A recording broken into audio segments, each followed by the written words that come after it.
The norovirus, a particularly fierce and highly contagious stomach virus that hits about 20 million Americans each year, is striking hard this month, forcing school closings around the country. Joining us to discuss is WSJ reporter Sumathi Reddy and Christine Moe, professor of safe water and sanitation at Emory University. Welcome, ladies. Sumathi, let me start with you. The norovirus makes its rounds every year, right? And so far, there's no indication that this year is worse than past years. Is that right? Yeah, so the CDC is saying it always peaks in the winter, and we're seeing that typical sort of spike right now. There is a little bit of a lag in their data, so it's current up to like January 2nd. Right. In the past few weeks, it seems like it's gotten really bad, so we'll wait to see. And in your reporting, you did find schools, entire schools, that have closed because of the virus, so correct? there's a huge high school near Chicago, which has 2,500 kids, and 800 called in sick a couple weeks ago. Oh, my. So they closed down for 2 days. An elementary school in Rhode Island closed down, another one in Indiana, so we're seeing... And you mentioned that one school where both school nurses caught the virus, and the principal just said, okay, that's it, we're closing, right? Yeah, well, they couldn't find a backup, and Right. one nurse got it, and the other one's kid got it, so... Oh, my goodness. Professor Moe, thank you for joining us. Why is the norovirus so contagious? Is the amount you need to be exposed to so tiny? So it has been called the perfect pathogen, and it's a combination of things. First, as you said, the amount that you need to be exposed to in order to become infected is really small. In fact, it's the most infectious pathogen germ that we are aware of. Oh. Also, and on top of it, Professor, are there also several different strains of this virus? There are many strains, so you may develop immunity to one strain, but then be susceptible and become sick from another strain. And how is it most often spread? So norovirus can be spread by multiple ways, which is part of its success. It can be spread person to person from contaminated hands, so fecal contamination on hands, also from contamination in the environment. If somebody vomits in the school, then you can have droplets of the virus spread throughout the classroom.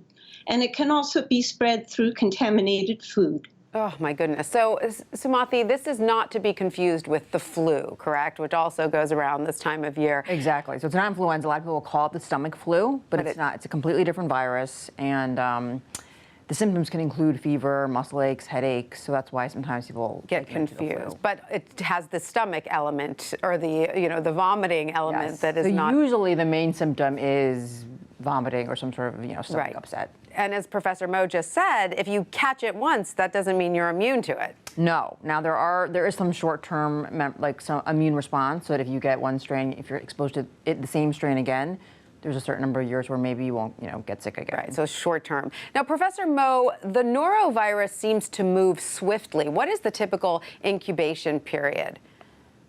So from the time that you get exposed, you could start developing symptoms in about 24 to 48 hours. Wow. So rapid onset of symptoms. And how long do symptoms last? And then how long are you contagious?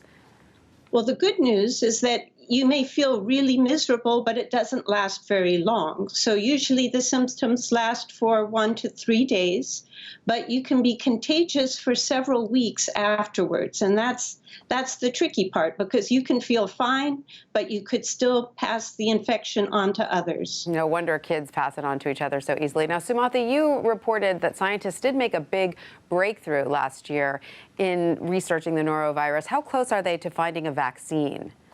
So actually, there's been vaccine work going on for a while, and Takeda Pharmaceuticals is doing a clinical trial right now. They're recruiting people with the Navy, with the Army, I think. And another development is that researchers at Baylor College were able to grow the actual a human cell. Right. And that's going to help hopefully develop better products and things. And that could actually even help with cleaning products, right? Exactly. That could better target this virus. Test. Really quickly, Professor Moe, are the tips to protecting ourselves what we all already know? Wash your hands and just practice hygiene? So I think the very best thing you can do to protect yourself is wash your hands, and washing your hands with soap and water, washing your hands carefully.